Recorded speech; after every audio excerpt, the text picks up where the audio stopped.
Show of hands. Who's watched part 1? That's not many. There are modifications that I have done that I'm very pleased with. And there are modification projects where at the conclusion I'm kind of like, no, that's okay. Was it really worth it? This particular project, I was kind of in between. I was excited with the conclusion, but still there was some lackluster going on there, and I wasn't completely stoked, to use words that the younger generation use, dude. Now I'm stoked, because I took it a little bit further than I initially was going to, and I just kept looking at the knife, and I'm going, really want to do this. To recap, here is your basic 119, but this one's not really basic, red phenolic 75th anniversary. I have indeed shortened this top guard and shortened the bottom guard, forming this one into basically a thumb ramp. That is all I did to this one. Okay? This is your typical Buck 119 blade shape. Slightly upswept clip point. That's what they're called. Not ideal for skinning. I'm not suggesting that you go out and skin with this. This tip does kind of sit out there all by itself and it could break. I get lots of comments. Yeah, I've broken a bunch of tips on the 119. I'm done with it. I'm never going to do that again. The story behind the Buck 119, if you don't mind us digressing just for a moment, and if you want to learn something, here we go.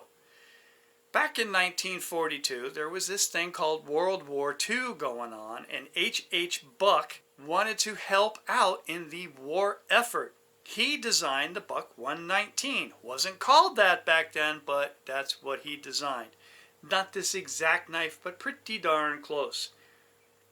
In order for it to be accepted by the U.S. military as part of what they would issue to a serviceman, it had to have bigger guards. Just like the K-bar. So that is why the 119 still has, 80-something years later, the tall guards. I'm not a big fan of it, so I cut that off. Just like I do with my Randall knives. If you want a skinning knife, and this is a whole different video, Buck 103. See the shape? Drop point. You can get in there, get up under the cavity. You're not going to pierce the guts. This is a great skinner. I wanted something that was going to be useful out in the woods. Bushcrafting, general trail cleanup, anything that I came across out in my daily gallivanting around the woods. So here we go. My Buck 119 with the dropped point and the total absence of a guard on top and the bottom. Now I know there's some of you out there going, wow, did you just screw that knife up? Yes, I did. But I didn't do this for you. I did it for me. In the previous video, I mentioned that this had some pretty pronounced finger grooves. More so than you would find on the black version that you would find in Walmart or any of your local sporting goods stores, or even the red one that I just showed you. I wanted this to not have a guard. So I made the guard an extension and part of the curvature of the finger groove. And let me tell you, that feels so good. It's still secure. You know, there's guys saying, that's no longer a safe knife. Yeah, it is. I'm not stabbing things. I'm not out hunting pigs and stabbing them.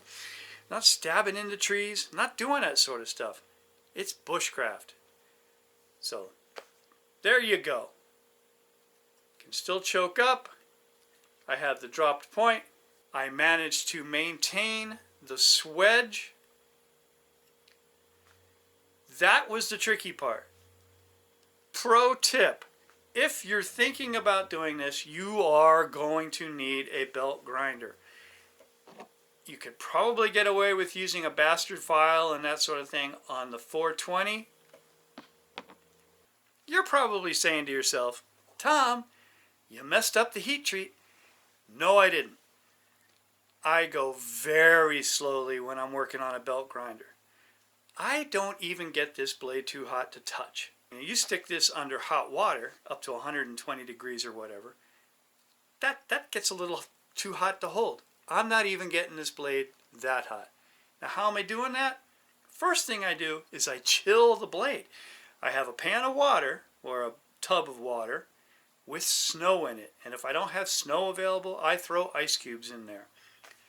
I pre-chill the blade, let it cool off, grind, grind, grind, grind. By the time I'm done grinding, it's gotten to warm, not hot. Then I just cool it again. That heating and cooling, because I'm in that range, isn't going to destroy the heat treat on this knife. So that's how I keep the blade at a good temperature. I don't go crazy, and I'm in no hurry. These are things that you need to do slowly. Pro tip, don't grind it flat first and then go at it and do the swedge if you want to have a swedge.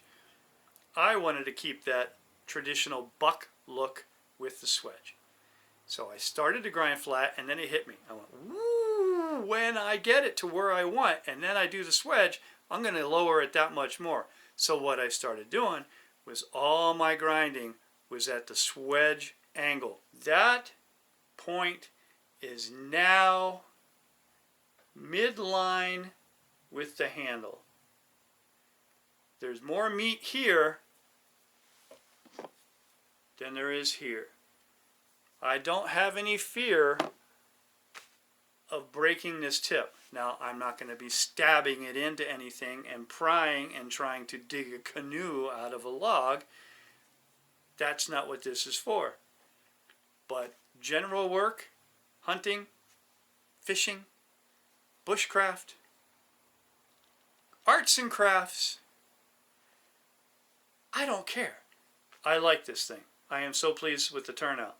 I really appreciate all of the votes that I got for the different choices of where to put this lanyard hole. Now you can see that it was the higher one that I decided to go with. If this is something that you're thinking about doing, I have some words of advice for you. Go slowly. I started off with a 5/64 inch drill bit and I went very slowly, but you still want to start off small. Your first hole, go slowly, keep looking to make sure that that drill bit is going to wind up in the same spot that it goes in and comes out. If you do that, and then you inspect it and you go, well, I could maybe move that hole over in one direction or the other a little bit, that's when the next drill bit. I use the 7/64. You can put that in and apply a little pressure and kind of recenter that hole. If everything's good there, then you go again. I did the 1/8 drill bit. In and out. Once I got to the 1/8, I knew I had it perfectly. 5/32, nice and slow. Go slowly in case you wind up accidentally getting a little too close to where the pin is that holds the handle together and you hit hardened steel. You don't want any surprises, so you go nice and slow. And then I wound up with 11/64, and that's where I stopped.